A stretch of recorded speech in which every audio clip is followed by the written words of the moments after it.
Take a look at the box for the Target Mini Starter Kit. I like how they say small enough. The package actually looks like something you'd expect from Apple or something. It's very classy looking. It says right here, DTL, MTL, easy switch. So you've got mouth to lung and direct to lung. Of course, they're using their C-cell coil. It has a double child locking system on the tank, which is pretty interesting. Here's the contents of the kit. You got a Target Mini battery, Guardian tank with C-cell GDSS coil pre-installed, an extra C-cell GDSS coil for mouth to lung, a mouthpiece for mouth to lung, and that's an interesting mouthpiece too, and a charging cable. And this is a little description of the kit, and I'll leave that up here for a second if you want to read that.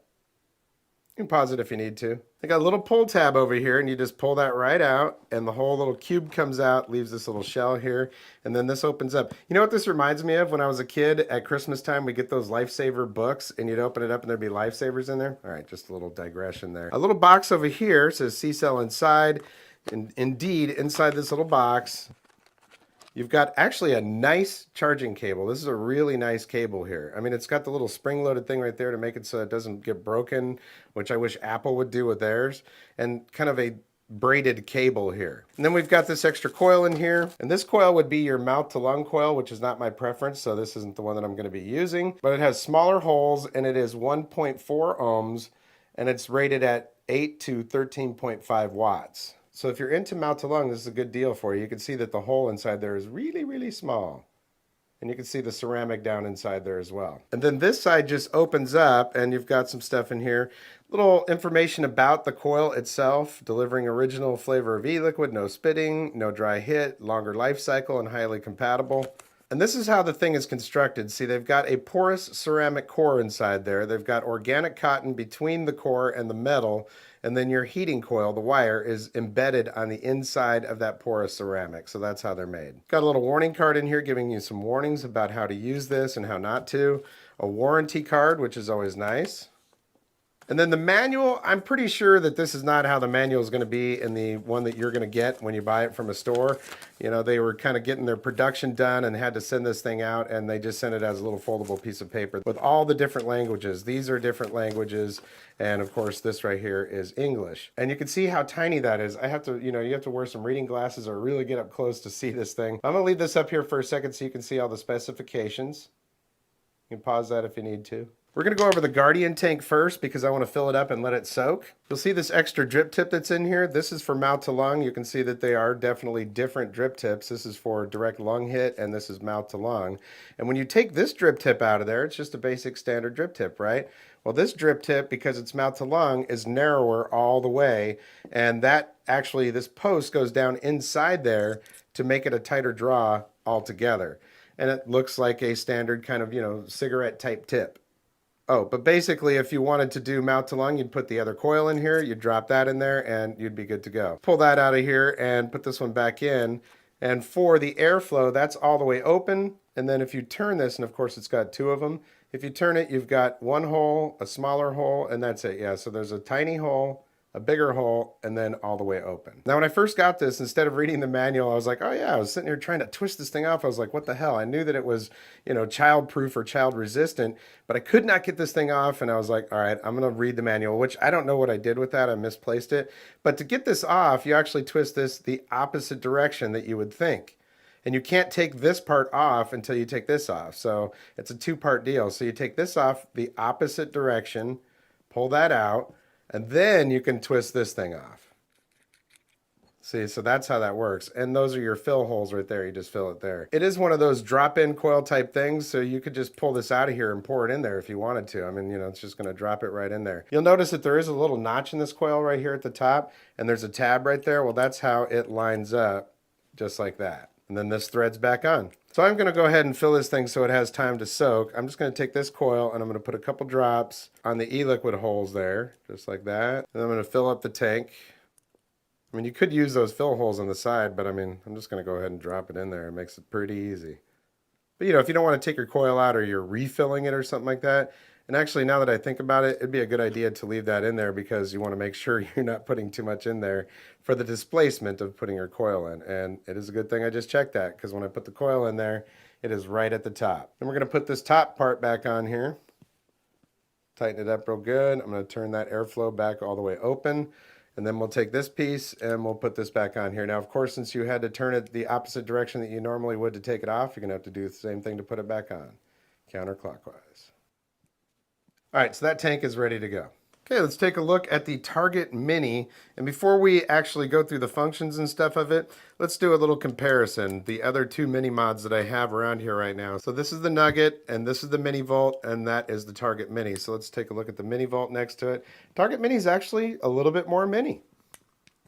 It's about the same height, but you know, because of the tapering on it and stuff, it's actually a little bit smaller. The buttons seem a little bit more robust too. And then there is the Nugget. Which, you know, that's not to knock any of these because these are actually good little mods. I use them, but this is pretty sweet. So it looks just like the full-size Target as far as the form factor of it goes. It's kind of got this carbon fiber thing right here for grip, and it seems really, really solid with stainless steel construction out there and this little thing right there. It's not really a button or anything. There's no functionality. It's just kind of a place to put your thumb if you want to. Nice big beefy stainless steel threads here on the top. It does have a spring-loaded positive pin in there. Here's the bottom, plenty of venting.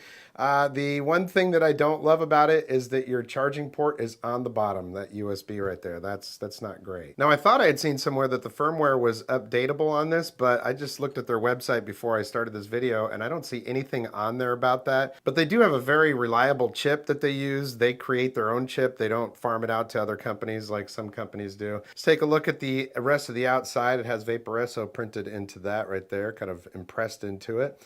And that is your screen. You've got an up and down button and a mode button and a fire button right there. These aren't vents or anything, it's just there for aesthetics. So it's off right now. We're going to turn it on by clicking the fire button 5 times. And it comes on with Vaporesso right there and comes to your main screen. I'm on wattage mode right now. That's how I've been using it. It is a 40 watt max device. It's got your voltage right there, your ohms are right there, and your battery meter is right next to that. To go through the different modes, all you have to do is hold the mode button right there, and you just hold it for a couple seconds, and then you're at NI 200, stainless steel, titanium, and back to, oh, actually you got your memory 1 and memory 2. Those are for TCR, and then you're going to go back to wattage. So if you want to set a custom TCR value, all you have to do is hit this button 3 times, and you're into your TCR, and you can change all your TCR values right there. And then all you have to do to get out of that is hold this for a couple of seconds. So you can use TCR in here if you want to use a custom TCR value. And on their website, they do have a link for a TCR value calculator. So that's pretty convenient. Of course, this is your up button, this is your down button, and that is how you adjust it. If you want to flip the screen for some reason, you hold these 2 buttons down, and your screen is flipped. Hold them down again, that'll flip it back. If you want to lock the device so that your values don't get changed and stuff, you hold the mode button and the plus button. Now your system is locked. The fire button still works, but these buttons here are locked. We'll unlock it. Okay, let's go ahead and put the Guardian tank on here. And, you know, while this is a decent sized tank, it looks pretty big on here. You know what I mean? It's like as big as the mod. Let me take it off real quick here. Now, it's supposed to be leak free because it is one of those where the coil actually goes down inside there. Yeah, so it is as tall as the mod itself. Now, of course, when you put it on here, it's going to ask if it's a new load or an old load. We're going to say, yes, it's a new load. And so now it's calibrated the ohms for this. And if you're going to use it in temp control, then it basically reset it for anything that might have been on there before. Let's put this in stainless steel real quick here for temp control. Okay, so we're in stainless steel temp control. If you want to lock your resistance now, then all you have to do is hold the mode button and the down button.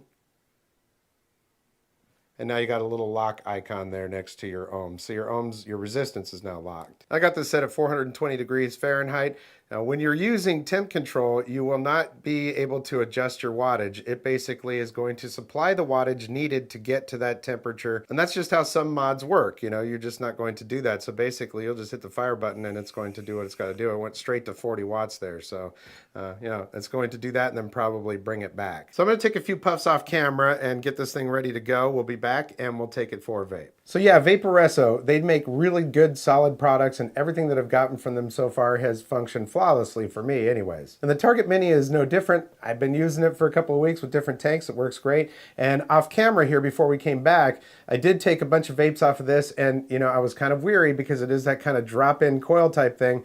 I did a video on the Kupti yesterday from Kanger, and I was not happy with the fact that it was gurgling and spitting, and just like every other one that was a drop-in type coil system had done to me before.